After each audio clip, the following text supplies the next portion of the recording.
Sasaran keselamatan pasien, KSM jantung dan pembuluh darah, rumah sakit, dan mutu rumah sakit, sehingga penting untuk diketahui. Berikut adalah 6 sasaran keselamatan pasien di rumah sakit tahun 2017. Sasaran keselamatan pasien yang pertama ialah ketepatan identifikasi pasien. Step menggunakan minimal 2 data, yakni nama dan tanggal lahir. Identifikasi pasien dilakukan sebelum pemeriksaan laboratorium maupun sebelum pemeriksaan radiologi, serta sebelum melakukan tindakan medis. Sasaran keselamatan pasien yang kedua, tujuan untuk memudahkan penyampaian pesan antar tenaga kesehatan, sehingga pesan dapat diterima dengan lengkap, Takut keadaan masalah, hasil pemeriksaan atau pengkajian, dan rekomendasi atau saran penanganan. Komunikasi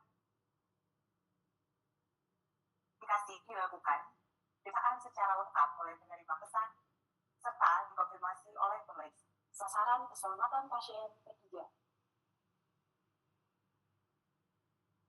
yaitu peningkatan atau high alert medication, terdiri dari electrolyte concentrate, obat-obatan look-alike sunlight, serta obat-obatan golongan narkotika dan psikotoksik.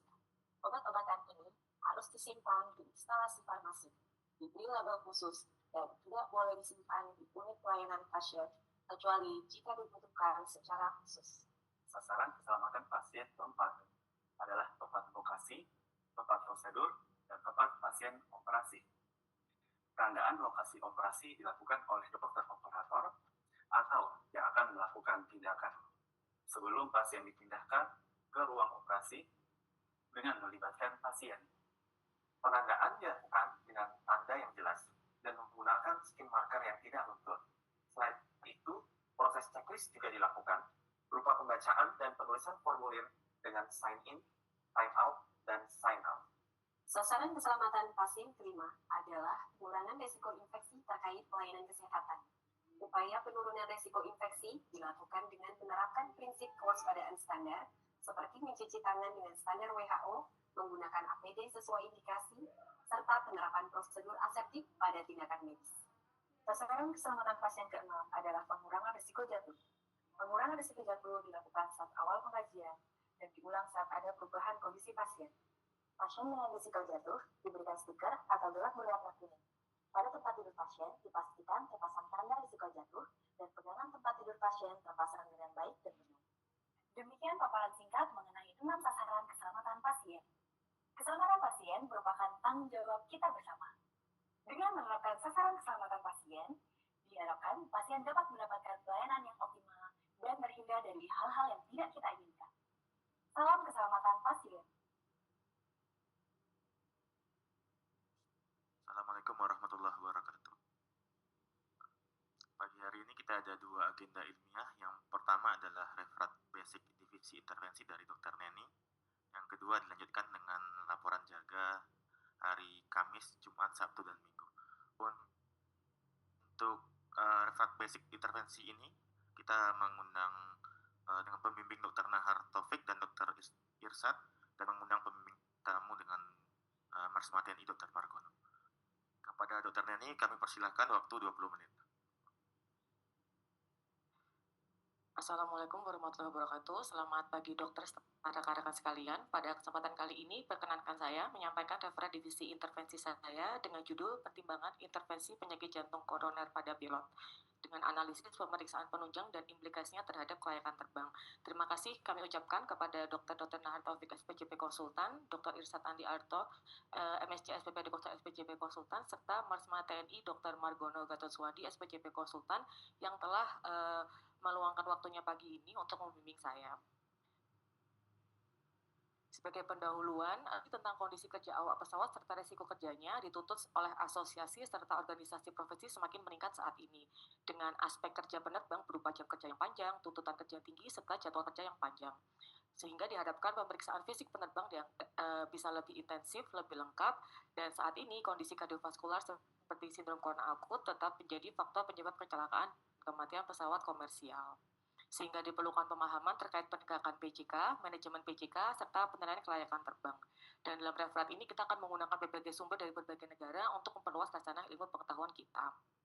Sebagai awalan, untuk klasifikasi pilot sendiri, kita akan membagi menjadi 3. Yang pertama terkait dengan sertifikat medisnya atau aeromedical class. Yang pertama adalah kelas medis 1, yang mana perlu di-update untuk perizinan tiap tahun atau tiap 6 bulan ketika usia di atas 60 tahun. Contohnya ada airline transport pilot, commercial pilot, serta multi-crew commercial operation.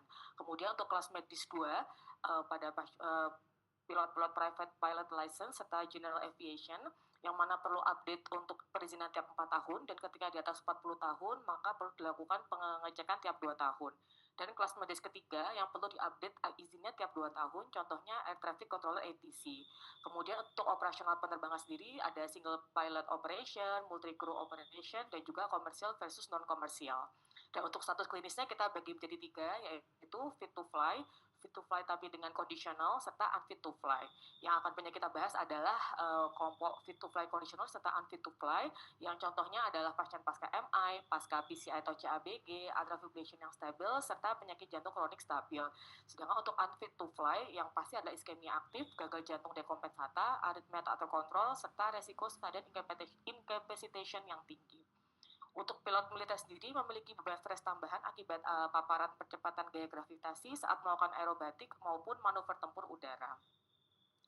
Berikut adalah klasifikasi pesawat yang akan kita bagi menjadi militer dan juga non-militer, yang secara umum pesawat militer bisa melakukan manuver-manuver yang meningkatkan gaya gravitasi sehingga menyebabkan pilot juga akan menerima perubahan fisiologi yang berbeda dibandingkan pesawat non-militer. Berikut adalah klasifikasi pesawat militer kita bandingkan dengan klasifikasi pesawat yang sipil. Nah, untuk tantangan saat ini, usia pensiun awak pesawat semakin meningkat, di mana sebetulnya beban aterosklerosis arteri coronal subklinis yang berpotensi signifikan belum diketahui pada pilot di atas usia 40 tahun. Dan menurut Imperial Russian Aero Club pada tahun 1909 menyampaikan bahwa anggota klub terbang hanya diizinkan terbang jika mereka menjalani pemeriksaan medis. Dan menurut Angkatan Udara Amerika Serikat, kejadian jantung secara historis menjadi penyebab paling umum kedua setelah kejadian neurologis dari kecelakaan pesawat yang disebabkan oleh ketidakmampuan akut atau inkapasitasi. Berikut adalah epidemiologi dari PJK pada pilot, di mana PJK merupakan penyebab kematian di dunia dan penyebab utama penolakan, pencabutan, serta hak terbang dari awak pesawat sipil maupun militer, sehingga diperlukan tinjauan aeromedis yang terperinci oleh spesialis jantung yang berpengalaman dalam kedokteran penerbangan untuk membaca temuan angiografi, menilai resiko terperinci, serta rencana manajemen terkait dengan pengendalian agresif proses penyakit aterosklerotik. Berikut adalah 3 contoh kecelakaan pesawat akibat koroner yang tercatat, ada 3 pada tahun 66, 72, serta 2010, yang mana presentasi jantung akut merupakan 7% dari seluruh kedaruratan medis dalam penerbangan, dengan gejala yang paling sering dilaporkan adalah aritmia, serta nyeri dada atau sindrom koroner akut. Untuk pilot sendiri memiliki beberapa faktor resiko seperti kelebihan berat badan dan obesitas, sindrom metabolik, DM tipe 2, aktivitas fisik yang tidak memadai, kelelahan psikologis yang tinggi, serta asupan buah dan sayur yang tidak memadai, dan juga konsumsi alkohol secara teratur. Dengan patofisiologi PJK pada pilot sendiri disebabkan oleh adanya ruptur plak ateromatosa koroner yang sebelumnya tidak obstruktif, dan terdapat konsekuensi fisiologis hipoksia pada sistem kardiovaskular. Yang pertama adalah menyebabkan adanya systemic vasodilatation, kemudian bisa menyebabkan juga vasokonstriksi pulmoneri yang akan menyebabkan pulmonary hypertension, dan yang paling penting adalah adanya kemoreseptor perifer yang akan menyebabkan terjadinya peningkatan ventilasi sehingga menyebabkan alkalosis respiratori, yang mana kondisi ini akan menginhibisi terjadinya pH. Dan pada pasien dengan aktivasi simpatik akan menyebabkan peningkatan heart rate, peningkatan cardiac output, peningkatan myocardial contraction velocity, serta peningkatan blood pressure. Namun sayangnya terdapat kekurangan uji coba acak yang dirancang dengan baik untuk mengevaluasi resiko aritmia pada manusia dengan lingkungan hipobarik. Berikut Berikutnya terdapat aturan 1% pada aviasi medis atau 1% rule, yang mana resiko yang dapat diterima adalah kejadian yang menyebabkan ketidakmampuan akibat penyebab medis yang terjadi dalam 1 kali 10 pangkat 9 jam, atau sekitar 1 miliar jam, yang didasarkan pada serangkaian asumsi yang relevan bahwa dalam penerbangan 1 jam terdapat waktu kritis saat kita lepas landas sekitar 6 menit. Yang kita lihat di sini pada lisensi kelas 1, kita menggunakan annual risk kriteria kurang dari 1%, begitu juga kelas 3, namun jika kita modifikasi ketika penerbangan terdapat lebih dari 1 pilot, kita bisa mempertinggi menjadi 2%, dan untuk kelas 2 memang lebih ringan, yaitu kurang dari 2%, dan ketika terdapat multi crew-nya kurang dari 5%. Jika kita bandingkan dengan driver untuk kendaraan lainnya, contoh kendaraan komersial, kita menggunakan kurang dari 2%, sedangkan untuk private vehicle adalah kurang dari 20%. Untuk manifestasi klinis sendiri terdapat 4 poin, yaitu penyakit arteri koroner signifikan secara hemodinamik, penyakit arteri koroner obstruktif, non-obstruktif, serta stenosis agregat. Nah, pada penyakit arteri koroner signifikan secara hemodinamik sendiri, secara umum kita menggunakan kriteria ringan adalah adanya lesi koroner yang bertahap 0 sampai 49%, kecuali di LM serta di LAD proksimal. Sedang pada kondisi yang sedang itu stenosis 50 sampai 70% dan berat 71 sampai 90%, serta kritis 91 sampai 100%. Secara anatomi, lesi obstruktif akan dianggap ketika terdapat 1 atau lebih lesi dengan reduksi diameter 50% atau lebih. Dan stenosis di atas 70% dianggap membatasi aliran atau signifikan secara hemodinamik dan kemungkinan menyebabkan iskemia stres.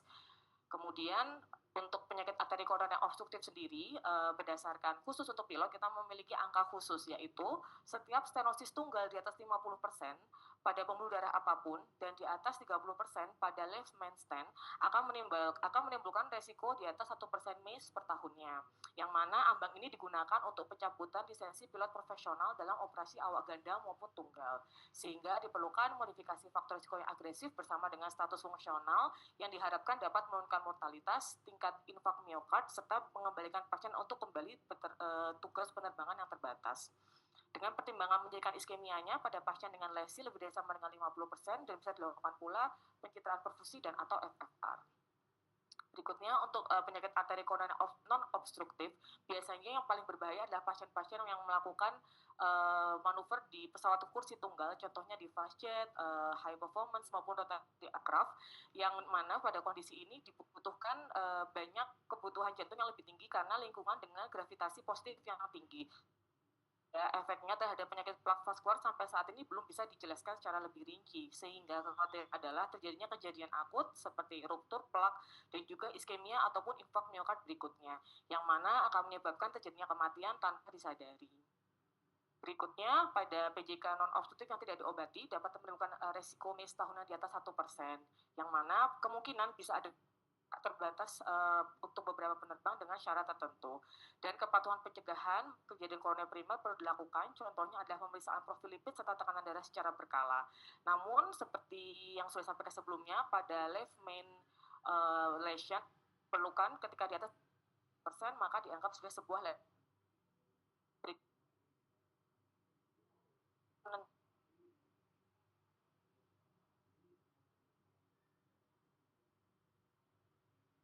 total. Menurut Yusuf, temis di maksimal. Berikutnya untuk klasifikasi stenosis agregat sendiri kurang dari 50%, dianggap MACE-nya 0,6%, 50 sampai 1,1%, di atas 1% adalah 3%. Stenosis agregat predator MACE dianggap lebih baik dibandingkan riwayat keluarga, kalsium koroner, dan juga lesi maksimal di atas 50%. Namun, menurut otoritas penerbangan Inggris terdapat sedikit perbedaan di mana pilot tidak diizinkan terbang ketika ada 2 atau lebih lesi di antara 30 dan 50%. Dan terdapat pembatasan terbang pada stenosis agregat di atas 50%, dan juga pilot serta awak pesawat kinerja rendah, pilot ganda, pilot profesional perlu pembatasan pada stenosis agregat lebih dari sama dengan 50%. Memang tiap negara berbeda-beda, tergantung tiap daerah, kita akan menggunakan yang mana. Berikutnya, spektrum yang paling ringan adalah irregularitas luminal. Pada kondisi ini kita anggap sebagai stenosis kurang dari 30%, sehingga kita menggunakan ketika terdapat irregularitas lumen yang dengan KAK 10 sampai 99,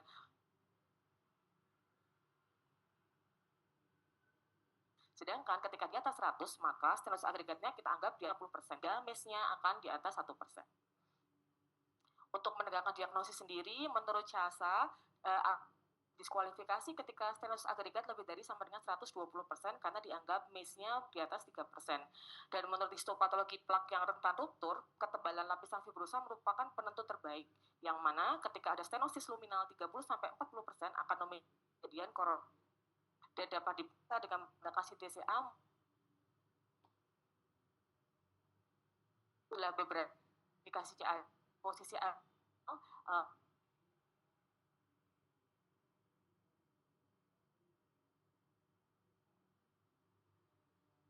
hemodinamically signifikan, contohnya pada stenosis lebih dari sama dengan 70%, FFR pompa serta MACE di atas 3%. Kemudian agregat stenosis severe di 20%, serta adanya left main stenosis lebih dari 90%. Berikut HFM 251 dari NATO, bahwasanya ini perlu dilakukan pada seluruh age group dengan 4 tipe yang selama kemudian lifestyle management di atas screening, ya kan kardiak, contohnya dengan serta jika diperlukan exercise stress testing dan jika perlu menggunakan vascular imaging untuk carotid plaque. Low risk disrupt atau agregat strong dari 50% serta good function, maka dianggap fit to RQ duty-nya dia. Namun untuk aggressive risk perlukan kita bisa melakukan second line investigation, contohnya anatomic imaging ICE atau CTCE dan juga functional imaging. Jika kondisinya aman, maka fit to RQ, sedangkan jika tidak, maka akan masuk ke dalam remain grounded sampai guna. Nah, kemudian siapa sebetulnya yang bisa melakukan penilaian ini?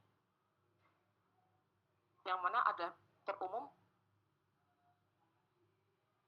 oleh berikut adalah contoh skor yang diabakan akan digunakan.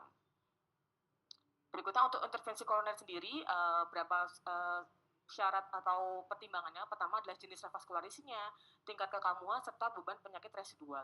Sebagai perbandingan, pada pasien non-diabetes dengan multivessel, maka IKP dianggap lebih aman. Sedangkan pada pasien dengan diabetes yang penyakit multivessel, BPAK lebih dipilih. Kemudian revaskularisasi menggunakan IKP lebih diutamakan menggunakan bare metal stent dan juga drug eluting stent dibandingkan POBA saja karena tingkat restenosisnya tinggi dalam 2-3 bulan pasca pemasangan. Berikutnya, menurut peraturan Badan Keselamatan Penerbangan Uni Eropa, tidak boleh ada stenosis yang lebih dari 50% pada pembuluh darah utama manapun yang tidak diobati atau lebih dari 30% pada batang utama kiri atau LAD proksimal. Setelah dilakukan intervensi, maka wajib grounding selama 6 bulan. Berikutnya untuk intervensi IKP sendiri, beberapa pedoman internasional mewajibkan pemeriksaan angiografi koroner berulang. Dan menurut British Civil Aviation Authority, tingkat revaskulasi yang lebih ketat di mana stenosis di atas 30% pada LM dan LAD wajib dilakukan.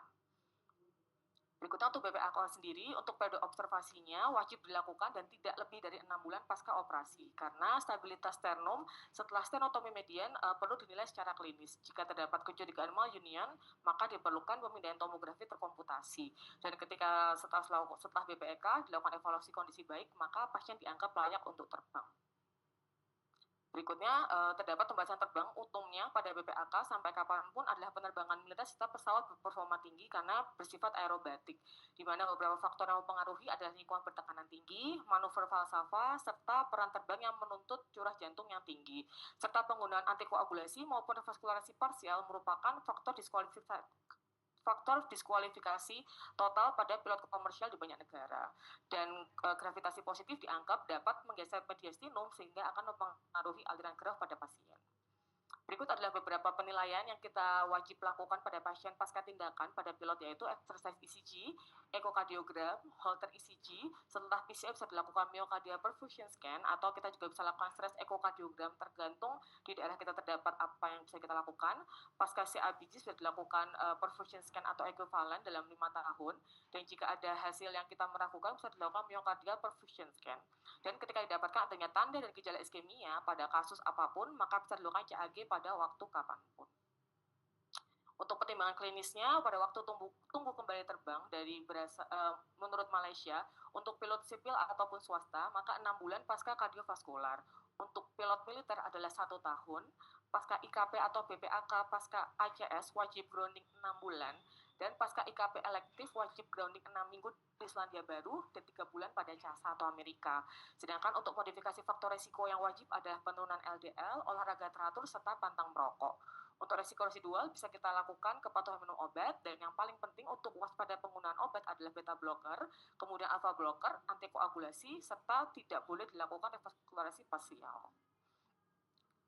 Berikutnya ada algoritma penilaian kelayakan terbang pada pilot dengan PCK. Ini mungkin rangkuman dari semua yang saya sampaikan. Ketika dilakukan CAG didapatkan adanya chronic total occlusion atau CTO, maka pasien langsung dianggap diskualifikasi untuk terbang.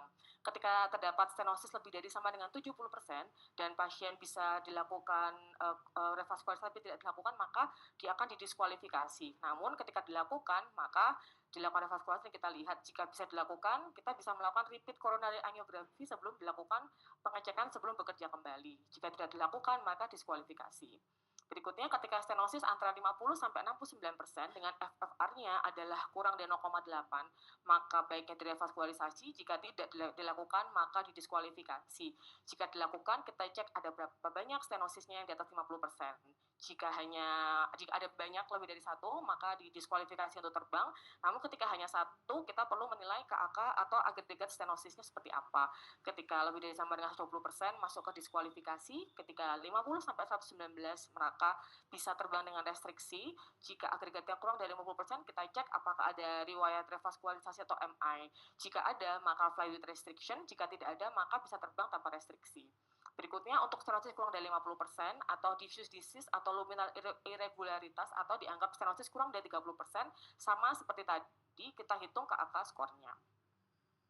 Sehingga ini adalah contoh kalimat yang sebenarnya diharapkan oleh DEM atau ME, yang mana dikatakan saya puas dengan perkembangan terkini pasien XX setelah IKP pada arteri koroner descendant anterior kirinya. Ia memiliki fraksi ejeksi ventrikel kiri yang normal, patuh terhadap terapi medis, dan secara simptomatis termasuk dalam kelas 1 New York Heart Association. Sehingga saya perkirakan resiko tahunannya untuk mengalami inkapasitas akibat penyebab jantung jauh di bawah 1%.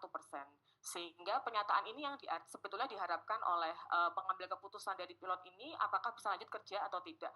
Bukan kata-kata pasien sudah dilakukan PCI 2DES di LAD, kemudian dengan IF 40%. Yang mana karena biasanya mereka adalah dokter umum, mereka tidak bisa mengartikan secara klinis apa maksud dari yang kita tuliskan, seperti itu. Nah, sebagai simpulan, pilot yang memegang sertifikat medis penerbangan memiliki persyaratan khusus terkait penilaian, manajemen, dan juga tindak lanjut koroner mereka agar tetap memenuhi syarat untuk terbang.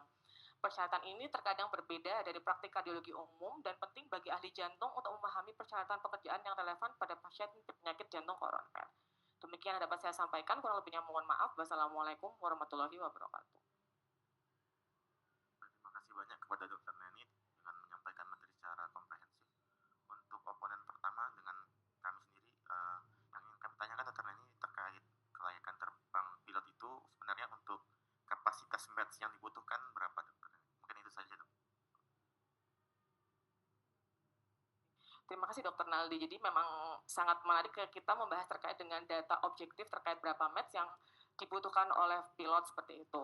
Saya coba mencari, sebenarnya tidak ada data secara rinci yang mengatakan berapa data match yang dibutuhkan pada pilot. Namun terdapat sedikit perbedaan antara pilot pada pesawat komersil maupun pesawat yang militer. Pada pesawat militer sebetulnya bisa diharapkan di atas 9-10 match, dokter. Sehingga ketika terdapat gaya gravitasi positif yang tinggi ketika dilakukan manuver, tidak akan ada efek samping pada pasien seperti gray zone, black zone, maupun G-lock. Yang kita bandingkan adalah ketika pada orang-orang biasa, itu pekerjaan biasa itu sekitar 2,3 Mets, kemudian berjalan 3 mile per hour itu sekitar 3,5 Mets. Sedangkan untuk pesawat-pesawat yang biasa, pesawat sipil itu bisa dengan 2,5 Mets, dokter. Namun secara umum, pilot biasanya menggunakan standarnya 8 sampai 8,5 Mets, dokter. Seperti itu. Terima kasih. Terima kasih kepada dokter Neni. Untuk kesempatan kedua kepada dokter Ayah. Silakan. Terima kasih Sekon.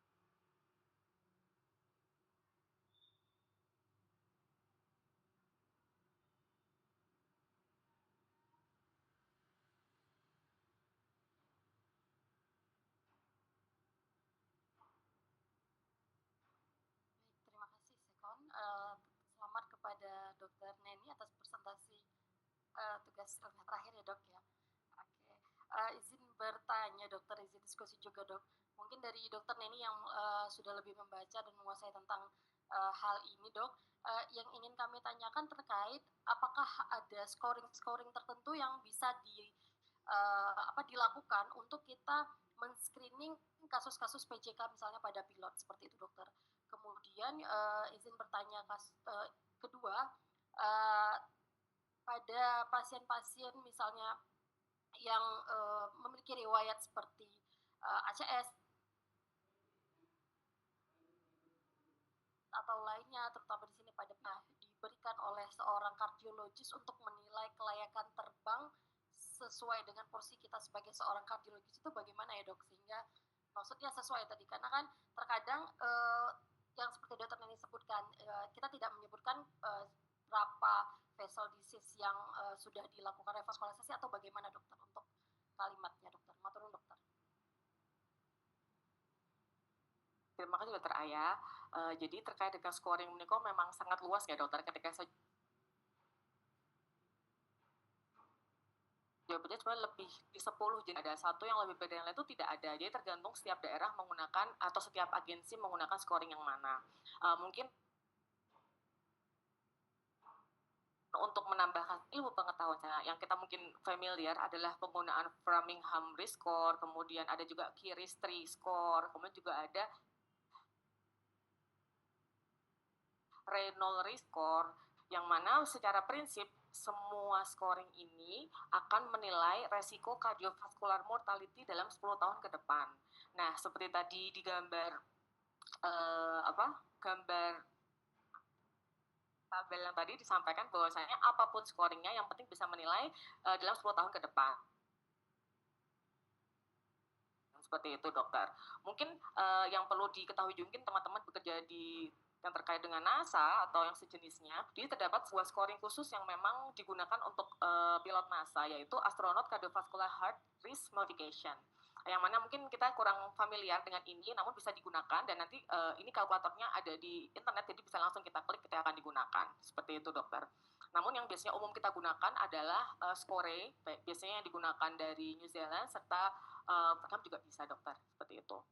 Nah, kemudian pertanyaan kedua tadi, kita sebagai SPJP nih, sekiranya apa sih yang bisa kita bantu untuk dokter-dokter yang mengambil keputusan pada pasien-pasien pilot yang dilakukan tindakan. Jadi memang yang perlu kita sampaikan dalam laporan yang kita berikan kepada mereka, yang pertama adalah tindakan apa yang dilakukan, apakah atau IKP, ataukah itu PPAK, atau PCA, atau CABG. Kemudian koroner apa yang dilakukan tindakan pemasangan, atau dilakukan tindakan di sana.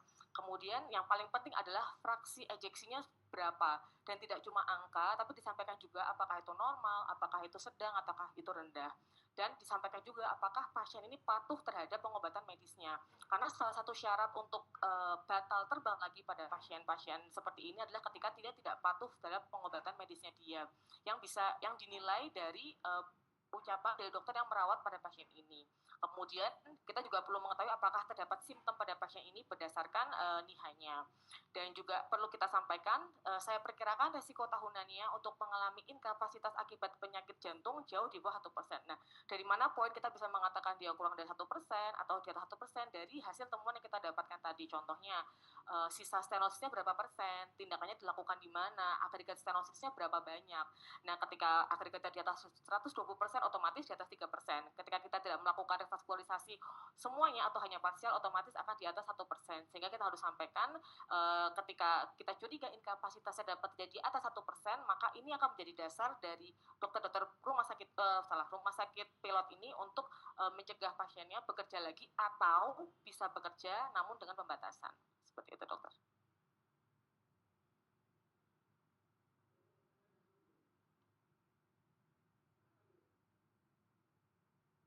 Gimana caranya?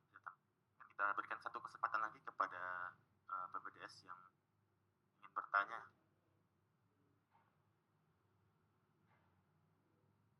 Mungkin Dr. Nugra atau Dr. Wahyu, silakan kalau ada pertanyaan, dokter.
Waiver adalah sebuah kondisi di mana kita mengabaikan kekurangan pada penerbang, pada pilot tersebut karena tidak ada pilihan lain atau kita anggap kekurangannya itu sedikit seperti itu. Nah, ternyata kompendium dari USAF itu mengeluarkan buku terbaru pada tahun 2025 kemarin pada bulan Agustus, di mana dia menyampaikan beberapa waiver yang bisa kita gunakan, tapi hanya pada pilot-pilot yang low performance aircraft, dokter. Jadi sebenarnya untuk jenis penerbang yang akrobatik, high performance itu tidak ada waiver sama sekali, dokter. Jadi yang diutamakan adalah low performance, yang mana pertama harus didapatkan normal left ventricular wall motion dan juga systolic function. Jadi tidak ada RWMA dan juga IF-nya baik. Kemudian adanya complete revascularization, yang mana all lesion dengan lesi di atas lebih dari sama dengan 50% itu harus successfully treated. Jadi harus dipasang stent kasarannya. Kemudian semua jumlah stenosisnya harus kurang dari 120%, karena kita tahu ketika di atas 120% maka akan dianggap MIS-nya di atas 3%. Berikutnya, tidak ada reversible ischemia ataupun pada non-invasive testing, sehingga memang perlu dilakukan adanya echocardiography test pada beberapa pasien untuk mendiagnosis pasca dilakukan tindakan. Kemudian jika dilakukan PCI, tidak ada restenosis di atas 50%, dan ini biasanya alasan mengapa lebih diutamakan penggunaan DES ataupun penggunaan bare metal stent, yang penting tidak POBA saja karena akan dinilai restenosisnya pada pasien-pasien ini. Dan adanya successful risk factor modification, yang mana ini perlu kita sampaikan sebagai dokter jantung ketika melakukan pemeriksaan pada pasien. Dan mungkin yang observasi minimal adalah groundingnya 6 bulan, dokter, seperti itu. Nah, kemudian ini juga disampaikan di sini bahwasannya pada pasien dengan penggunaan obat yang baik, contohnya obat pengatur lemak, aspirin, use blood pressure control, serta evidence untuk diabetesnya, itu bisa ketika dia bagus, kita dapat lanjutkan dia untuk di-waiverkan. Dan namun dengan syarat hanya non-high performance aircraft dengan gravitasinya kurang dari 2,5 gravitasi. Ketika saya cari itu perbandingannya hanya terbang yang biasa standar, jadi bukan yang muter-muter, looping, atau naik turun, itu buatan. Jadi memang hanya yang standar lurus saja, dan itu tracknya normal, seperti itu, dokter.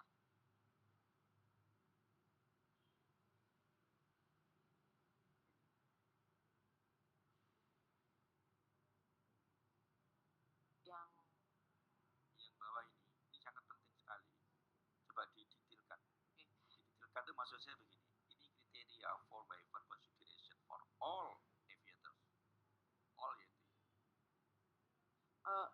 namun hanya low performance aircraft, dokter. Jadi tidak boleh yang performance-nya high atau acrobatic. Yeah, it means all aviators itu kan not only pilot. Terus pertanyaannya, yang ini statement ini, itu pasien yang after intervention, setelah diintervensi, atau sebelum diintervensi koroner perkutan, yang ABCD, FGH itu. Baik, dokter izin menjawab. Jadi untuk yang bawah ini sebetulnya fokus pilot, dokter. Ada di bagian buku ini yang menyampaikan all air crew, namun yang saya copy di sini adalah yang khusus pilotnya. Kemudian yang kedua, ini setelah dilakukan tindakan, dokter. Karena jika tidak dilakukan tindakan atau tidak dilakukan intervensi, maka pilot tersebut tidak boleh terbang sama sekali, dokter. Jadi harapannya ketika dia didiagnosis sebuah PJK, kemudian dilakukan tindakan pada beliau, ini adalah syarat-syarat dia bisa kembali bekerja setelah dilakukan grounding pada pasien sesuai dengan kepercayaan agensi masing-masing, dokter. Seperti itu. Maaf, saya tidak mendebat, tapi saya cuma ingin tahu, ini betul-betul ilmu baru bagi saya. Yang ngaku ini ilmu baru bagi saya.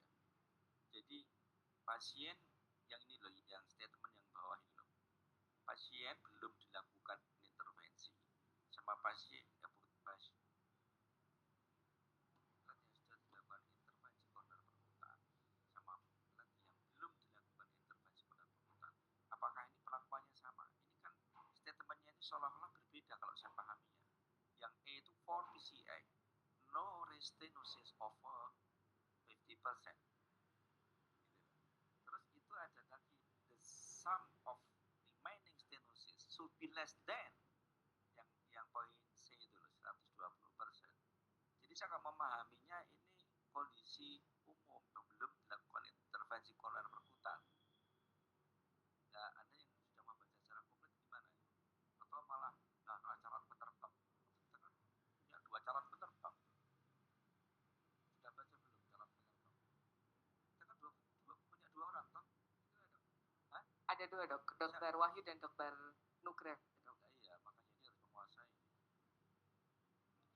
Izin menjawab, dokter. Sepemahaman kami, mohon koreksi menawi salah, dokter. Jadi memang poin-poin ini adalah poin-poin pada pasien pasca tindakan, dokter, bukan pre-tindakan. Karena jika kita menggunakan gambar ini, dokter, pasien yang dilakukan, yang kita curigai ada stenosis di atas lebih dari 70% atau di atas 50% harus dilakukan tindakan revaskularisasi. Nah, jika tidak dilakukan, maka otomatis dia tidak akan memenuhi kriteria pertama, yang tadi stenosis agregatnya kurang dari 120% itu tidak mungkin, dok. Ketika ada di atas 50%, di atas 50% biasanya pasti akan di atas 120% untuk agregat stenosisnya, ataupun minimal dia di antara 50 sampai 120, yang mana angka itu adalah di atas 1,1% untuk MIS-nya, dok. Pertama itu. Kemudian untuk RWMA sendiri biasanya memang harus berdasarkan hasil ekokardiografi, namun bisa juga beberapa pasien yang dengan kondisi CAD-3PD ditemukan tidak ada RWMA. Namun sepaham kami memang poin yang tadi adalah setelah dilakukan tindakan, dokter. Seperti itu, dok.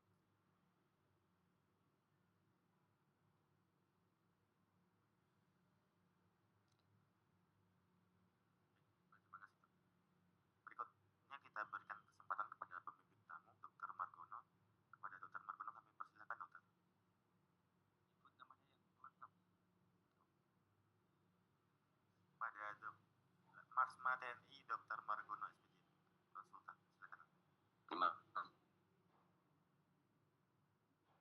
Dr. Nahar, Assalamualaikum warahmatullahi wabarakatuh. Dr. Irsyad, teman-teman sekalian di bagian kardiologi Sarjito. Saya malah berterima kasih dengan Dr. Neni ini dapat buku dari Yusef yang terbaru 2025. Saya malah punya saya yang sudah sekian tahun yang lalu. Terima kasih, dok. Pak Para, kita bisa membuka wawasan bagaimana kita harus menjaga kondisi pilot supaya tetap layak terbang setelah dia aktif kalau di tempat kami di kesatuan. Di TNI AU saya berbagi bahwa yang aktif terbang itu paling enggak sampai jabatan komandan skadron. Komandan skadron usia berkisar 36 tahun. Terus maksimal terbang kalau dia sampai jadi Danwing. Danwing itu adalah komandan untuk urusan terbang minimal 3 skadron. Jadi kalau dan skadron itu satu skadron berisi kurang lebih 12 pesawat. Kalau Danwing berarti dia menguasai kurang lebih 36 pesawat atau 3 skadron. Itu berarti usia terbangnya maksimal kurang lebih 40-42 tahun. Dan Lanut sudah nggak terbang lagi. Jadi yang kami rawat selama ini yaitu pasien-pasien atau anggota yang usianya kurang 40-an. Yang lebih strict memang mereka yang berada atau terbang di skuadron high performance, yaitu skuadron tempur. Banyak yang masih aktif terbang, tapi karena alasan kesehatan dianggap tidak layak terbang, di-grounded ke skuadron angkut. Jadi benar dari Dr. Neni tadi, waiver itu yaitu kebijakan dari atau pimpinan, misalkan dibutuhkan tenaganya, tapi kondisinya tidak memungkinkan saran. Jadi kita keluarkan namanya waiver medis. Itu hanya berlangsung atau hanya berlaku untuk di luar skadron kalau untuk urusan penyakit jantung koroner ini. Biasanya kalau di grounded ditaruhlah di pesawat yang kru atau yang memungkinkan dia tidak terbang sebagai kapten. Jadi banyak dari awalnya dia penerbang F-16 karena masalah kesehatan terus jadi grounded, akhirnya terbang di pesawat Hercules misalnya. Itu terbangnya harus multi kru banyak orang. Tapi tidak di grounded ke pesawat helikopter itu meskipun juga terbangnya multi seat, tapi beda belajarnya karena dia harus memakai 4 ekstremitas yang dipakai untuk melakukan aktivitas terbangnya dibanding yang teman-teman yang dengan pesawat fixed wing. Ini detail dok yang diberikan oleh Dr. Neni, bahkan bisa saya pakai, saya berikan untuk ke Dinas Kesehatan TNI Angkatan Udara untuk dibikin. Selama ini kami hanya punya gambaran kasar aturannya, tidak detail ini. Tapi memang yang kami lakukan yaitu kiblatnya ke USEF, bukan ke Eropa. Jadi buku yang dipakai di tempat kita yaitu kita mengacu ke Amerika. Di RSPAU kita hanya mengerjakan atau melakukan perawatan untuk menentukan layak terbang atau tidak. Kalau di TAU ditentukannya atau sidangnya dilakukan di Lembaga Kesehatan Penerbangan yang ada di Jakarta, di daerah Cawang sebelah Rumah Sakit PON. Itu untuk militer. Untuk masyarakat penerbangan sipil dilakukan di Kementerian Perhubungan. Ada dinas kesehatannya juga yang menentukan dia layak terbang apa tidak.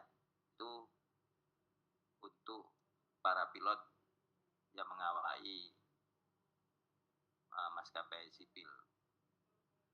Kemudian dari kita, dari TNI AU mungkin setelah dilakukan pemeriksaan yang keluar lisensinya yaitu setahun sekali, hasilnya diberikan ke dokter skadron. Jadi di tiap-tiap skadron ada satu dokter yang ikut mengawasi bagaimana keseharian dari penerbangnya.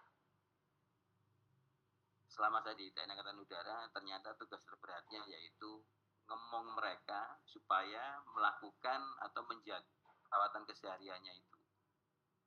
Tidak gampang untuk memerintahkan para penerbang ini untuk mau medical check up. Tapi kelebihan kami dokter skadron yaitu kalau sampean mas nggak mau check up, ya udah saya berikan laporan ke komandan, Anda nggak layak terbang. Kalau nggak layak terbang, sekian kali nggak terbang, pangkatnya bisa tertunda dan sebagainya termasuk tunjangannya. Itu yang membuat mereka akhirnya harus atau mau melakukan medical check up. Terus berikutnya yaitu kesehariannya. Kelebihan kita yaitu karena setiap pagi kita kumpul di sama seperti kita di sekolah, ada morning report atau morning brief di sana. Setelah itu kita cek bagaimana kondisi dari masing-masing penerbang itu siap terbang apa tidak. Itu membedakan kami dengan penerbang yang di luar TNI AU.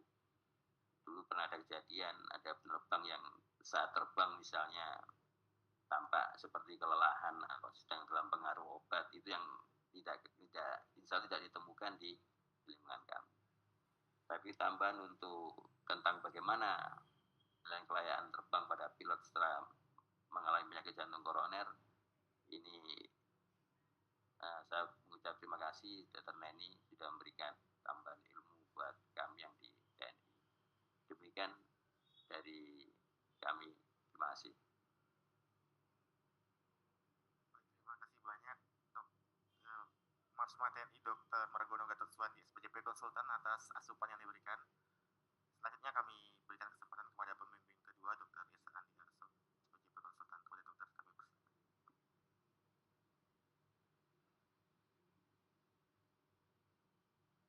Assalamualaikum warahmatullahi wabarakatuh. Pertama, selamat ya Dr. Neni. Saya kira ini Dr. Neni sudah membuat sesuatu yang lengkap ya. Ada kriteria dan sebagainya, hanya perlu ada memahami isi tadi. Kalau hanya sepintas mungkin termasuk saya mungkin sepintas, tapi secara slide, secara apa, tadi sudah berdoman saya lengkap. Jadi kan ada dua prinsipnya, ini penerbang militer atau komersial. Yang kedua, yang pertama tadi screening dan sudah terbukti atau tertulis. Tadi mungkin perlu contohnya yang belum mungkin perlu dibaca jelas, risiko 10% itu kategorinya apa? Tadi kita akan menilai seseorang itu risiko kardiovaskular 10% 10 tahun ke depan. Saya kira kalau 10% itu bukan mortalitas. Yang kamu tegaskan 10% kurang itu low risk, moderate risk, atau 10% itu bisa high risk, bisa very high risk kalau dia mortalitas. Tapi kalau Anda pakai predict itu saya kira baik mortalitas, kejadian stroke, kalau itu lebih 10% mungkin moderate risk. Ya itu yang perlu di-screening lebih lanjut tadi.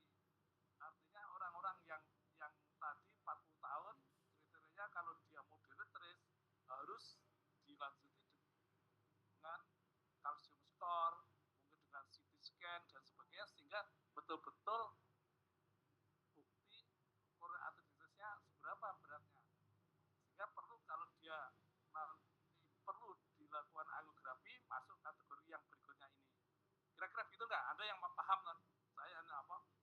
Jadi itu nanti banyak terbang dan tidaknya itu tergantung, itu mungkin yang terbanyak tadi pada yang komersial. Tapi untuk penerbangan tadi dokter Anu kan sudah ada aturan khusus di samping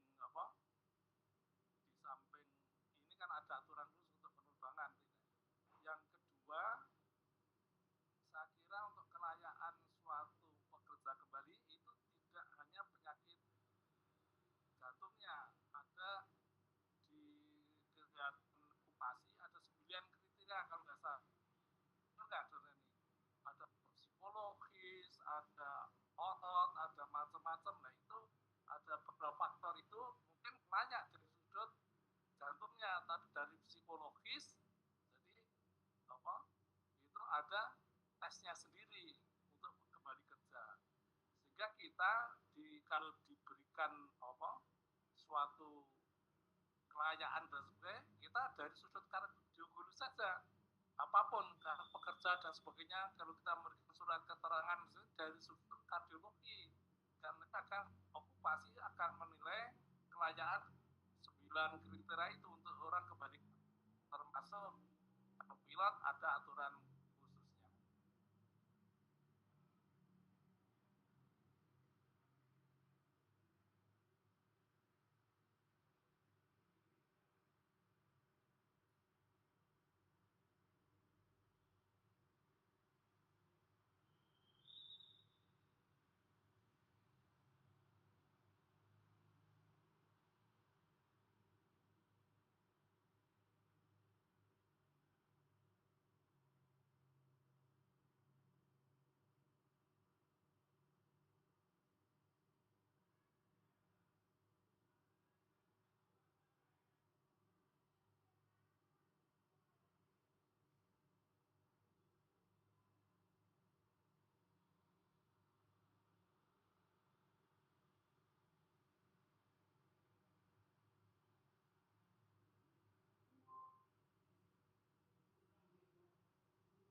yang belum koroner. Kalau sudah terbukti koroner harus angiografi, harus memenuhi, kalau sudah lebih 50% atau 30% harus di PCI, kemudian total tidak lebih 120%, mungkin di LAD 20%. Ini kan maksudnya di sini sekian total 120, itu pun hanya untuk terbang yang bukan militer ya. Militer ada khusus. Saya kira itu mungkin dari saya kira ini nanti semuanya minta Neni, baik makalahnya maupun referensinya ya, daripada mencari sendiri, dibagi-bagi. Neni sudah mencari, menjadi amal soleh, dibagikan pada teman-teman ya, termasuk saya juga dikasih nanti sampai referensinya ya. Ini karena penting nanti untuk diskusi selanjutnya. Dan terima kasih. Baik, terima kasih banyak Dr. Irsa Andi Aso, SPJP Konsultan atas masukannya, Dokter.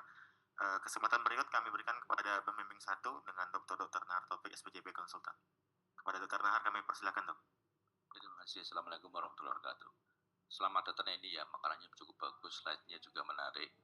Jadi mungkin ini makalah yang perlu diangkat, karena saya merasa betul-betul baru bagi saya pribadi. Begitu teman-teman yang lain ya mungkin pernah baca sih lebih baik. Jadi mungkin makalah ini akan kita naikkan ke literatur review. Mungkin Anda submit lah kemana, ke ACI boleh, ke Kardiologi Indonesia boleh, sehingga apa yang dimaksud dengan Dr. Esa tadi itu tersampaikan gitu loh. Jadi bukan hanya makalah yang untuk terbatas di kelas ini, tapi bisa dimengerti oleh sejawat yang lain. Hanya saja mungkin perlu konfirmasi. Saya juga perlu konfirmasi tadi, karena beberapa, jadi skor itu kalau saya paham itu skornya skor untuk general secara umum, bukan untuk seorang penerbang gitu. Itu catatan saya ya. Yang selanjutnya mungkin, maaf saya selama berpraktis sebagai praktisi kardiologis itu yang hampir 25 tahun ini, saya masih punya masalah di lapangan itu adalah pekerja tambang. Jadi ini pilot kita sudah mulai bisa melihat, sudah mulai terbuka gitu. Nah, pekerja tambang ini apa ada kekhususan enggak gitu. Karena kadang-kadang saya pribadi itu beda pendapat dengan dokter yang bekerja di tambang. Mereka sangat gampang sekali unfitkan gitu.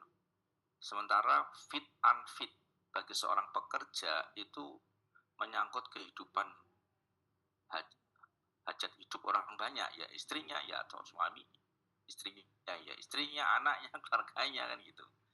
Sehingga mungkin saya tawarkan siapa yang akan mengangkat masalah itu, dan nanti khusus pada pekerja tambang kan bisa saja dibagi macam-macam gitu. Jadi saya tawarkan aja, kalau ada yang mau ya monggo diambil untuk literatur review, atau di sini namanya apa, referat ya, referat. Jadi saya kira sekali lagi terima kasih Dr. Neni, ini saya kira cukup bagus. Nanti kita tulis ulang untuk makalahnya ini dalam bentuk format publikasi.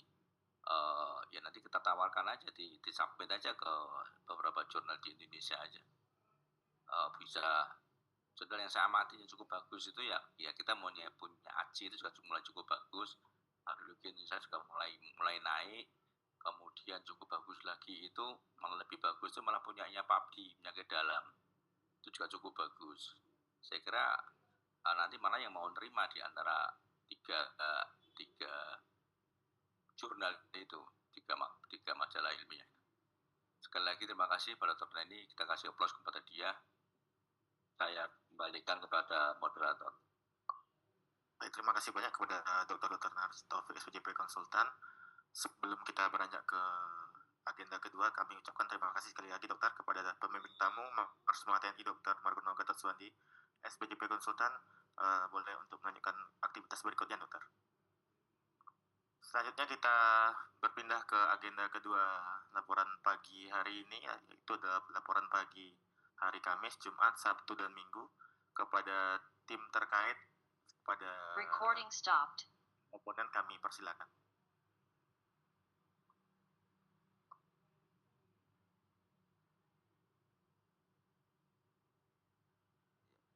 Mohon izin meninggalkan forum, Dok. Terima kasih. Assalamualaikum warahmatullahi wabarakatuh. Penuh sangat, Dokter.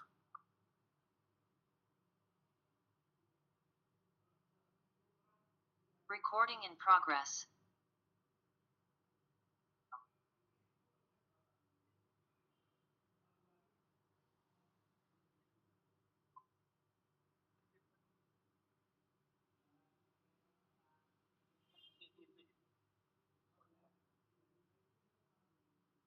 Assalamualaikum warahmatullahi wabarakatuh.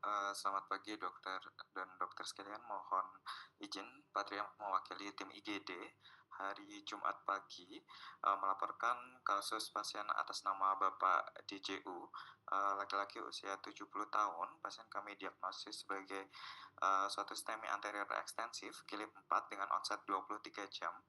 Suspek suatu apikal VSR dengan shock cardiogenic SCAID dengan CAP non severe, CR4 dan DM non obes.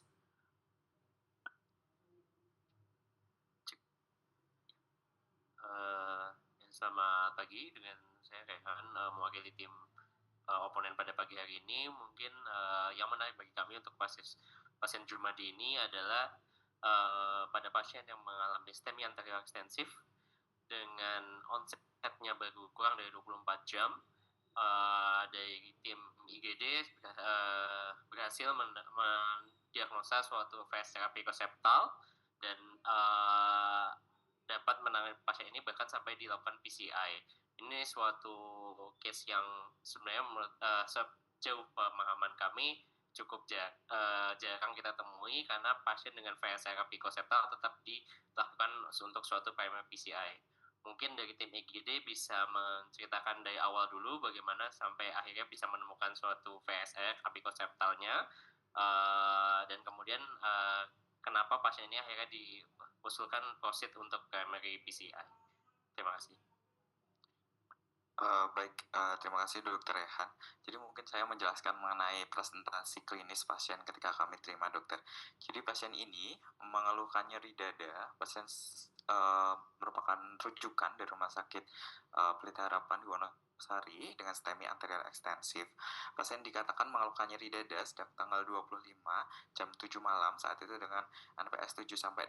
Dikatakan memang nyeri dadanya tipikal, namun pasien belum periksa ke rumah sakit saat itu. Lalu kemudian pasien baru periksa ke rumah sakit tanggal 26 Desember pukul 10 pagi dengan prestasi klinis yang masih nyeri dada juga. Lalu saat itu pasien juga mengalami sesak nafas serta ada mual dan mutas dan disertai keringat dingin. Prestasi di IGD perujuk saat itu pasien dengan kondisi tensi 110/80 dokter dengan heart rate 80 kali per menit. Saat itu dengan saturasi 98% RUN, namun respiratory rate memang sudah ditemukan meningkat dan memang didapatkan RELS minimal di basal paru dikatakan. Saat ini pasien juga dengan DM dan dilakukan pemeriksaan gula darah sewaktu saat itu di sana memang sangat tinggi sekitar 700. Lalu pasien dilakukan pemeriksaan EKG, didapatkan memang STEMI anterior ekstensif. Saat itu di sana pasien diberikan tata laksana berupa loading di APT, lalu diberikan bolus UFH, lalu dilanjutkan drip. Dan saat pengawasan pasien mengalami kondisi hipotensi, di mana saat itu tensinya turun menjadi 90/50 dengan heart rate-nya 110 kali. Lalu pasien kemudian diputuskan untuk diberikan support berupa norepinefrin. Saat itu dimulai dengan dosis 0,05 lalu dititrasi sesuai dengan kondisi klinis pasien. Lalu didapatkan tekanan darah naik setelah diberikan support, lalu pasien diputuskan untuk dirujuk ke rumah sakit kita. Di sini pasien dengan prestasi masih nyeri dada dokter dengan sekitar NPS 56, lalu keringat dingin serta ada mual sistem muntah juga dok. Lalu pada pasien ini merupakan pasien yang sudah didiagnosis DM dokter. EKG-nya ditampilin dong. Kalau cuma cerita aja, Anda cerita aja, tapi laporan EKG-nya. Baik, dokter ini merupakan EKG di rumah sakit perujuk. Kita dapati memang di sini ada ST elevasi yang sangat tinggi di anterior di V1 sampai dengan V6, lalu di area inferior juga di 2 dan juga AVF dokter. Lalu di perujuk juga sempat dilakukan pemeriksaan EKG di Dextra, namun di sini kami tidak menemukan adanya suatu ST elevasi yang signifikan. Lalu kemudian bawah lagi ini di EKG diperujuk juga evaluasi setelah diberikan loading di APT. Lalu ini ada EKG di Rumah Sakit Sarjito, di mana kita temukan ST elevasi yang masih persisten di anterior dan key wave-nya memang sudah nampak lebih dalam dengan prestasi ST elevasi di inferiornya ini lebih cenderung turun dibandingkan prestasi EKG yang pertama. Lalu izin kami lanjutkan, pasien ini tadi memiliki faktor risiko diabetes mellitus dan juga pasien ini dikatakan tidak pernah mengalami serangan langsung aja pasien diapain pasien ini? Oke. Kalau cuma cerita gitu malah cerita dokter umum Pak. Baik dok. Lalu kemudian kami terima pasien saat itu dengan presentasi hipertensi dokter walaupun on NE 0,05. Lalu kami coba titrasi untuk NE-nya sekaligus kami pertimbangkan untuk memberikan support tambahan berupa dobutamin. Sehingga saat kami stabilisasi pasien on dobutamin 0,5 dengan NE 0,1 saat itu tekanan darah bisa tercapai 121/78. Saat kami lakukan pemeriksaan fisik pada pasien ini, memang kami dengarkan suatu rels dan juga kami dengarkan suatu murmur dokter yang awalnya kami curiga apakah ini suatu komplikasi mekanik dari suatu STEMI anterior ekstensif dokter. Dokter Patria, ini laporan jaga ya, bukan laporan kasus, bukan case report. Pasien diagnosisnya apa, masalahnya apa, kita terlaksana apa, gitu loh. Bukan case report. Kalau cerita itu tuh namanya case report. Ini kita laporan jaga. Diagnosisnya apa? Baik dok, lalu pasien kami diagnosis sebagai suatu STEMI anterior ekstensif dokter dengan onset 23 jam dengan suspek suatu komplikasi mekanik berupa VSR, lalu pasien dengan presentasi shock cardiogenic SCID dengan hiperglikemia serta komorbid lain adalah CAP dok. Problemnya apa? Diagnosisnya STEMI ekstensif, ya enggak? Problemnya apa? Problemnya pada pasien ini ditemui komplikasi mekanik berupa VSR, hiperglikemia, dan juga pasien dengan CAP dok. Nah, apa yang Anda kerjakan sebagai seorang dokter kapten UGD dengan pasien seperti itu, gitu loh? Baik dok, pada diagnosis kerja kami, di mana kami curiga suatu VSR, kami mengkonfirmasi melalui pemeriksaan penunjang dokter. Pada saat itu kami melakukan ekofokus dokter. Namun memang alat eko di IGD ini probe-nya sedang kurang baik dokter, sehingga kami memang hanya bisa. Makanya pertanyaan saya, diagnosisnya apa? STEMI anterior ekstensif Terus dengan suspek suatu VSR. Terus problemnya apa tadi? Shock dan kami curiga suatu komplikasi mekanik dok. Terus apa yang Anda kerjakan? Tentu saja awalnya kami stabilisasi dokter kondisi shocknya kami terima memang dengan apa? Dengan kami naikkan supportnya dokter. Itu pasien perlu segera dikirim ke cath lab. Bagaimana Anda mengaktifasi cath lab? Kalau Anda bahasa ini, bahasa itu telat. Sudah ada shock, Anda bising baru, EKG-nya, coba lihat EKG-nya. Pasien elevasi sangat mungkin dia sudah mulai terjadi aneurism, yang di tempat aneurism itulah dia akan fracture. Kita harus berpikir seperti itu. Kalau gini harus cari eko dulu, ekonya probe-nya rusak, ekonya tinggu wong liya nunggu. Lah itu bukan suatu dokter jaga kardiologis. Ini elevasinya kayak gitu, lihat itu bukan lihat saya. Lihat itu. Anda melihat seperti EKG seperti itu, kemudian Anda dengerin ada bising. Bisingnya di mana?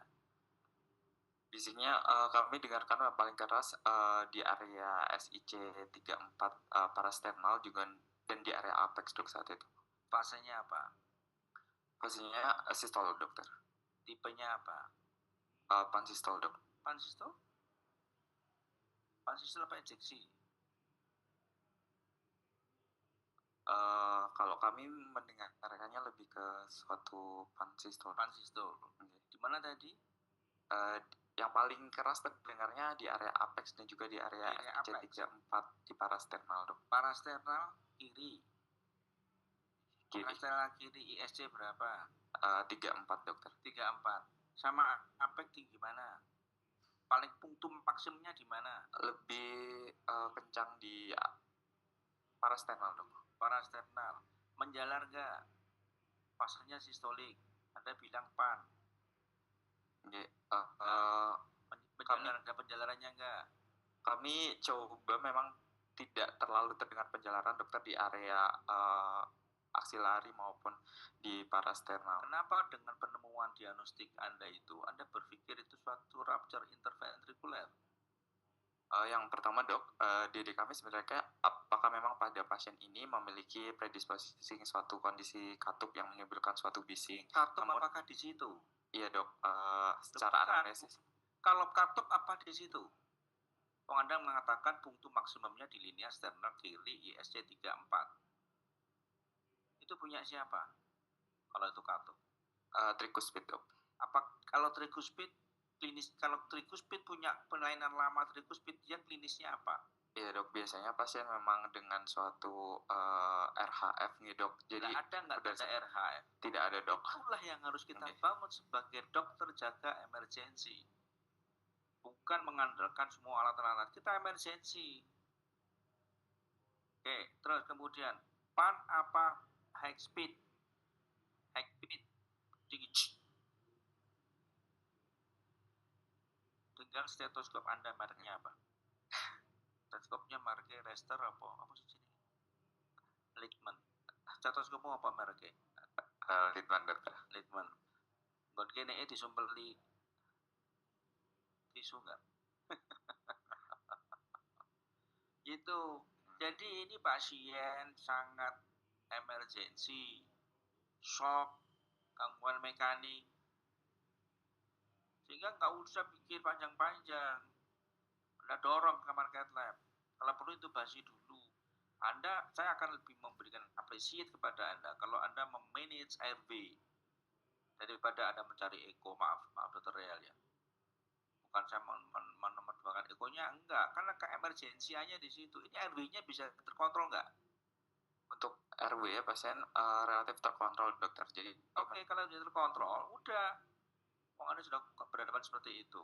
Sekarang kalau RW terkontrol, at least aku cuma butuh AGDA. Kenapa saya butuh antisagas darah?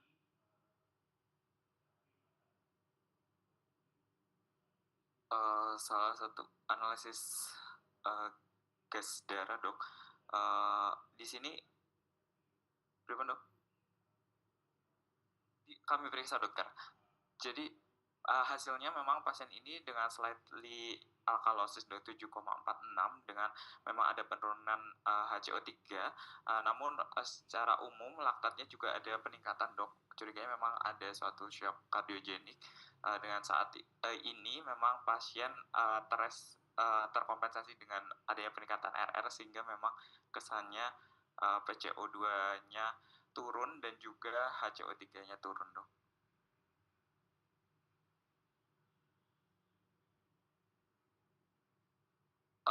Meniko, dok, ketika kami tanyakan memang pasien sempat hiperkapni di rumah sakit perujuk sehingga mungkin profil AGD yang terpampang ini merupakan satu efek dari hiperkapni, kompensasi hiperkapni pada pasien. Namun hiperpnea, takipnea maksud kami. Namun setelah kami terima pasien relatif stabil secara RW, dokter. Jadi saat itu kami adjusting untuk support hemodinamiknya saja, dokter, terkait kecurigaan memang pada pasien peningkatan laktat yang akibat shock kardiogenik.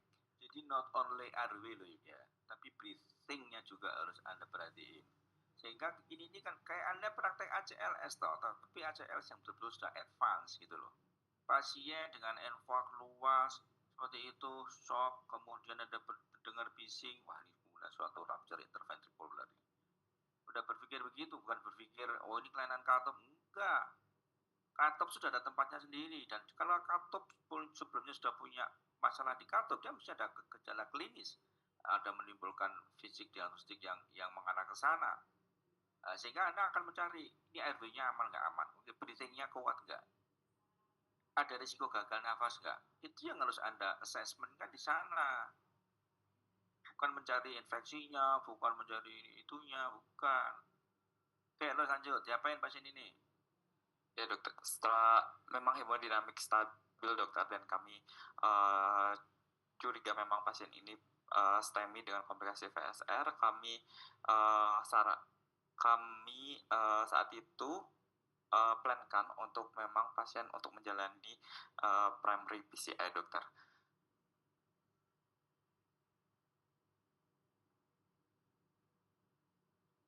Terus ngomong mendadak ngenteni ya. Ya kamu bilang itu namanya emergency angiography. Gitu, emergency angiography hasilnya apa begitu loh. Oke. Baik dok, lalu kami lanjutkan untuk proses ke primary PCI. Dari hasil primary didapatkan memang pasien ini mengalami suatu total oklusi dengan timik null flow pada mid LAD dokter.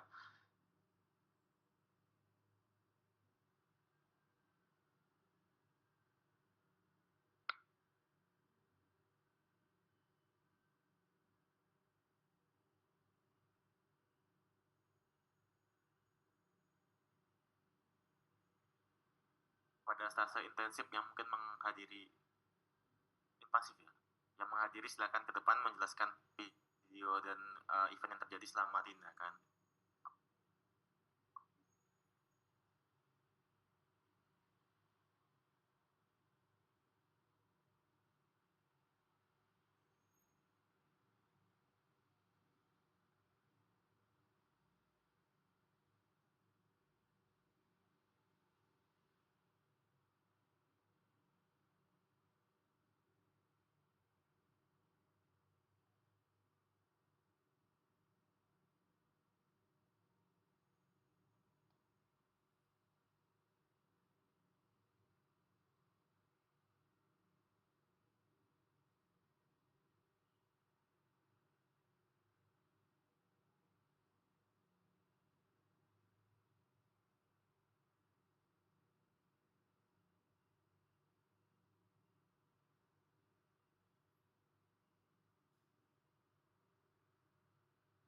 Pada hasil CAG didapatkan lesinya terdapat di LAD mid total oklusi timi thrombus grade 5, timi no flow, disebut pada LOO kranialnya terlihat.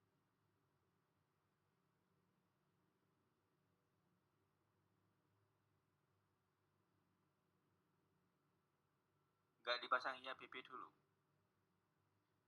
sebelum prosedur. Dokter, pada pasien ini tidak dipasang IABP. Kenapa? Dokter jaganya nggak ngelaporin kalau Anda berpikir terinterventrikuler.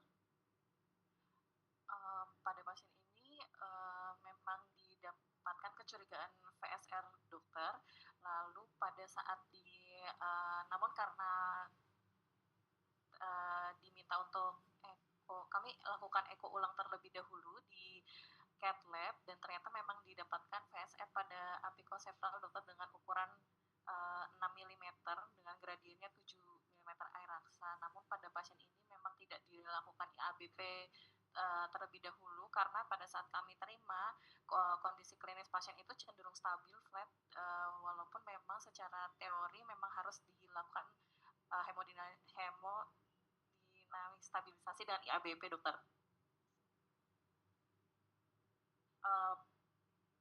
Dokter, pada pasien dengan VSR kita lakukan pemasangan IABP itu tujuannya untuk mengurangi afterload pada pasien dan meningkatkan perfusi koroner dokter. Kalau menurunkan afterload berarti mengurangi apa? Pada pasien ini dok, pemberian mechanical support tadi telah dijelaskan untuk mengurangi afterload sehingga mengurangi beban dari jantung kirinya, dokter. Lalu pada fase diastolik, IABP ini akan mengembang juga, jadi akan mengoptimalisasi perfusi koroner juga, dok. Jadi memang kalau perfusi koroner kan Anda akan melakukan intervensi koroner perputaran, tapi IABP-nya itu untuk apa? Untuk mengurangi lefthorexiannya itu, kalau itu adalah sesuatu yang baru. Oke, lanjut terus. IABP-nya nggak ada, toh? Tidak dilakukan pemasangan, dokter, namun pada pasien berikutnya akhirnya dipasang IABP. Kemudian pada pasien didapatkan mitotal oklusi, thrombus grade 5, diminoflow, lalu karena di LAD-nya ini merupakan suatu culprit-nya, sehingga dilakukan pemasangan satu disk, dokter. Dan hasilnya timi 3 flow.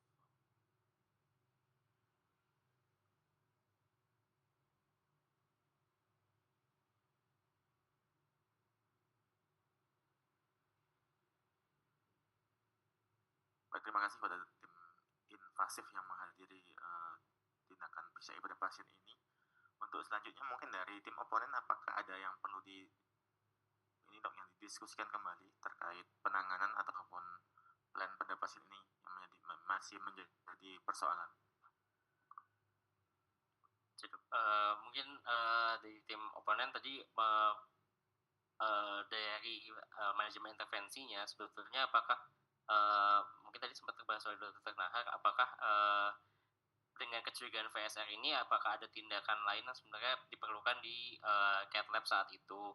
Kemudian apabila itu tidak tersedia, mungkin nanti di tempat kita juga tidak ada IABP, apakah sebenarnya support ini cukup untuk dengan obat-obatan vasopresor ini, apakah cukup untuk membantu hemodinamik pasien, atau sebenarnya ini adalah kasus yang perlu kita reverse segera, atau bisa kita keep di rumah sakit kita. Mungkin itu yang akan menjadi take home message buat kita sebagai kardiologisnya.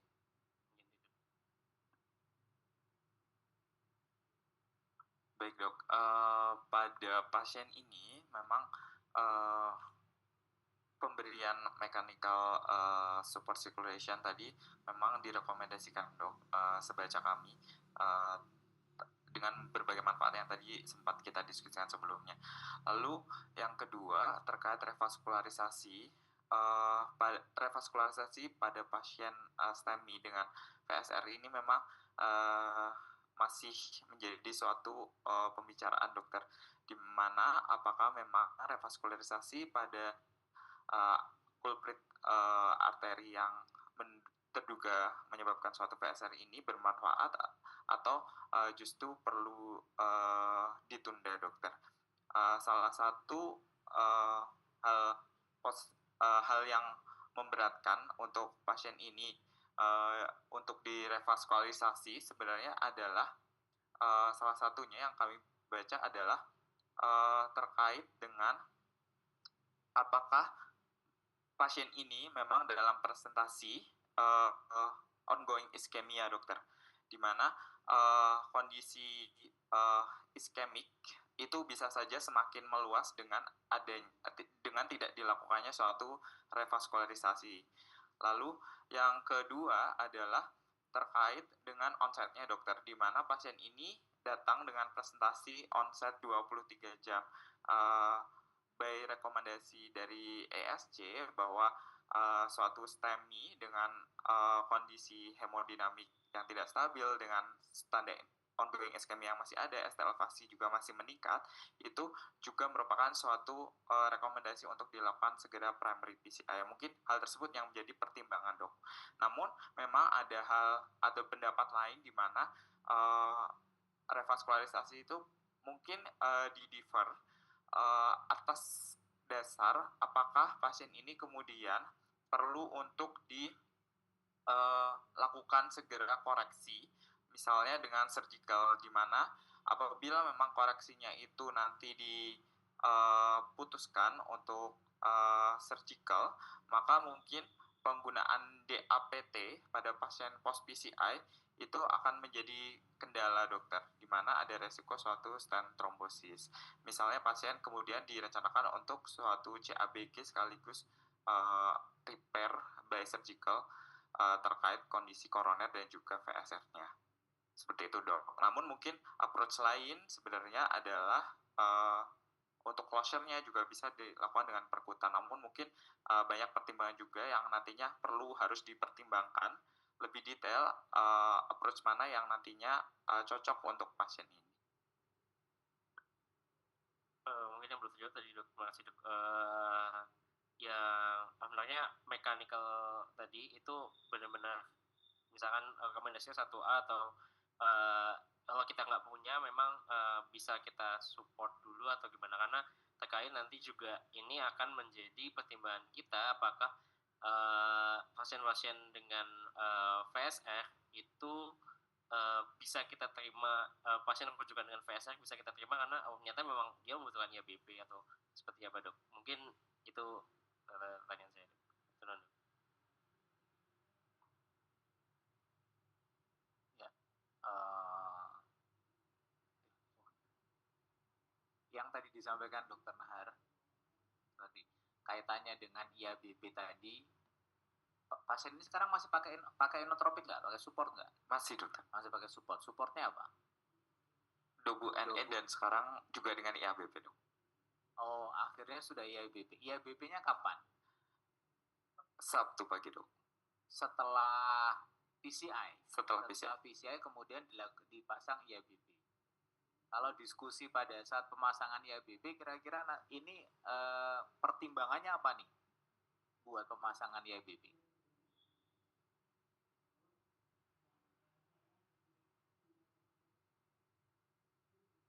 Izin dokter, dengan Ricky jaga 2 sekaligus dobang pasien ini di ICCU. Dan saya udah berdiskusi dengan DPJP di operator pada hari Jumat, Dokter Meniko.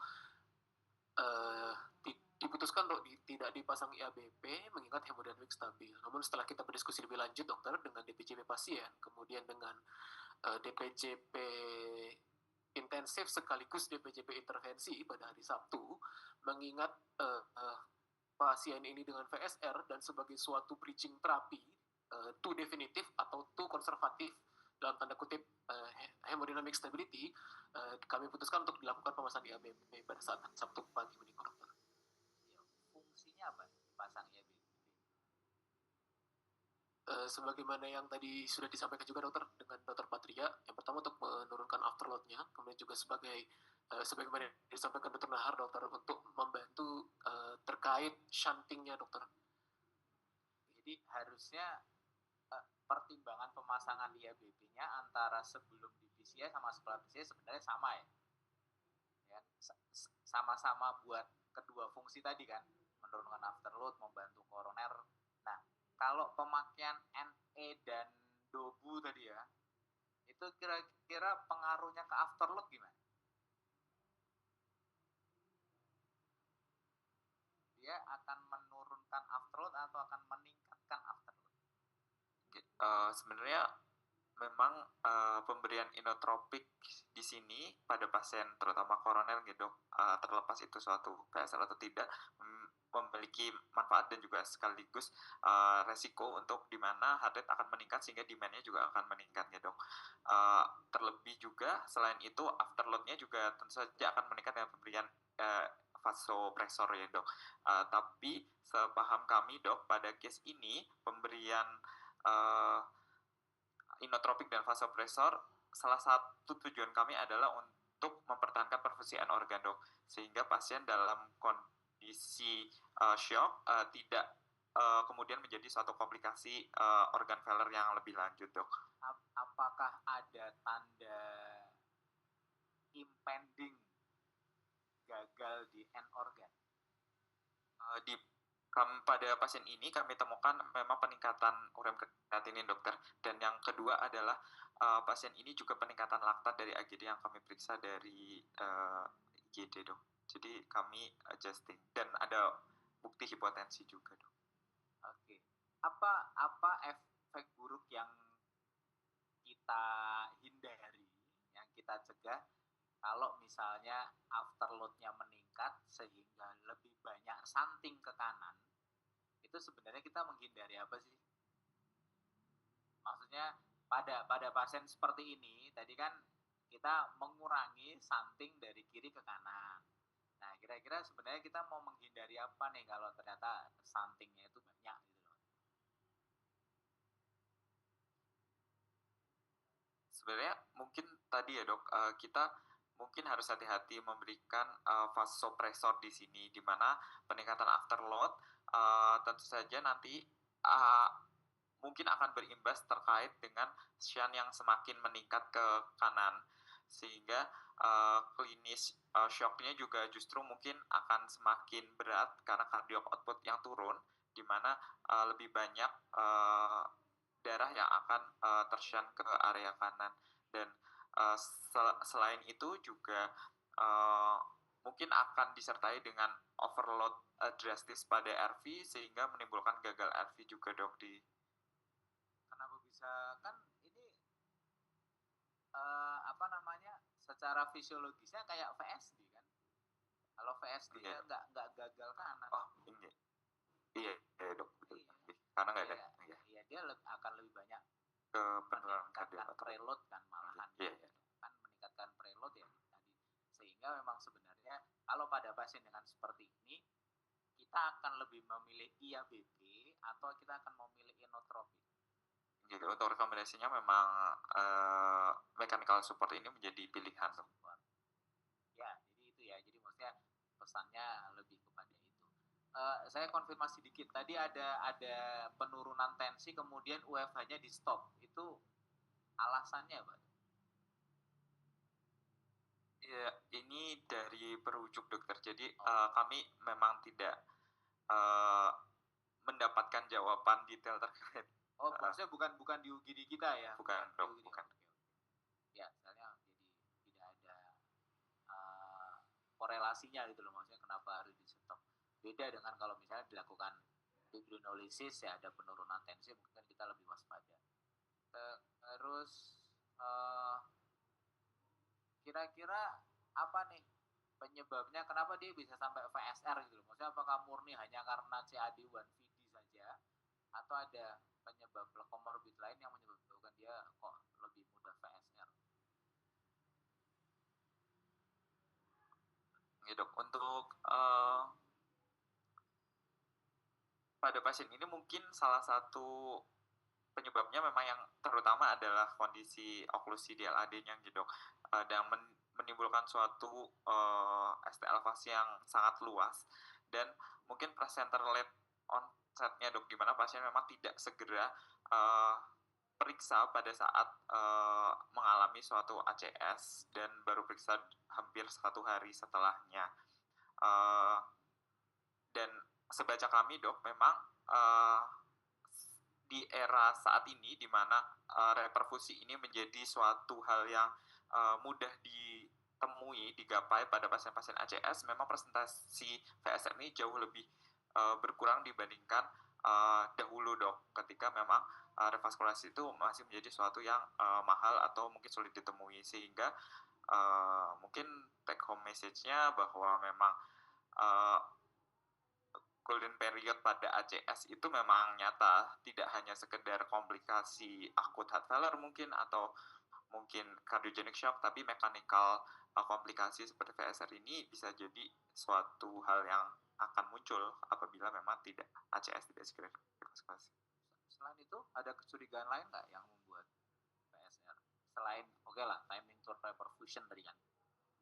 Ada komorbid lain yang kira-kira pada pasien ini juga DM dokter dengan uncontrol dan presentasi gula darah saat itu mungkin ditambah dengan kondisi stres hiperglikemi yang sangat tinggi. Hal itu juga mungkin semakin membuat kondisi metaboliknya tidak terlalu bagus dokter untuk mengkompensasi adanya suatu akut MI. Ya, karena beberapa pasien diabetes juga yang terjadi itu kan mikrovaskular ya. Pada saat pasien DM ternyata mayoritas yang terjadi dalam mikrovaskular, ya tentunya miokarda juga menjadi tidak baik gitu kan. Oke, jadi tadi ya bahwa ini ada suatu kegawatan, mungkin memang agak susahnya pada saat kita temukan pasien seperti ini dengan murmur yang datang ke kita sudah dengan murmur kan, kemudian kita mencoba untuk menapis ini kira-kira murmurnya karena katup atau ternyata karena VSR. Ya, kenapa tadi mungkin di cat lab akhirnya di eko ulang misalnya, karena sebenarnya tadi salah satu keuntungannya adalah untuk betul-betul menentukan apakah ini VSR atau tidak gitu kan. Jadi pada saat ternyata betul-betul kita menemukan ini VSR, maka kita mau pertimbangan apa nih? Kita mau pertimbangkan IABP atau inotropik. Oke, kalaupun misalnya akhirnya sudah dipasang IABP tetapi tidak memuaskan dengan alasan tadi, saya setuju dengan kaitannya dengan untuk mencegah end organ damage, kita boleh sih kasih NE misalnya, tetapi dengan pertimbangan yang kuat kan, dan dengan dosis berapa yang kita mau kasih nih gitu kan. Jadi mungkin itu yang menjadi pesan dari kasus ini ya gitu. Jadi nah kemudian nanti kita evaluasi berikutnya, tadi berapa 7-10 hari ya kalau sampai mau di closure yang di slide-nya tadi. Nah itu immediate corrective treatment 7-10 hari itu untuk CAD-nya atau untuk VSR-nya? Untuk VSR-nya. Ya, nanti mungkin memang bisa dilihat, tapi tentunya melihat anatomi septalnya ya kira-kira memungkinkan atau enggak sampai dengan transcatheter. Oke. Ya, monggo silakan saya kembalikan ke sini, Pak. Terima kasih banyak Dokter ya atas asupannya Dokter. Dan kami simpulkan pada pasien ini dengan pasien usia 2, STEMI anterior, kemudian ada DM disertai dengan mekanika komplikasi berupa VSR, sudah dilakukan revaskularisasi di LAD, dengan menyisakan masih ada defek pada septum ventrikelnya. Mungkin ke depan pada tim yang terkait atau yang dokter yang menangani di bangsal mungkin juga harus mencari tahu untuk plan kedepannya seperti apa terkait VSR tersebut. Sebelum kita menutup ilmiah pagi ini, kita berdoa terlebih dahulu. Berdoa dipersilakan.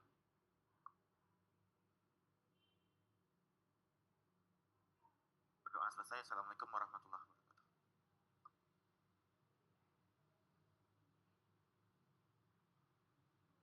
Recording stopped.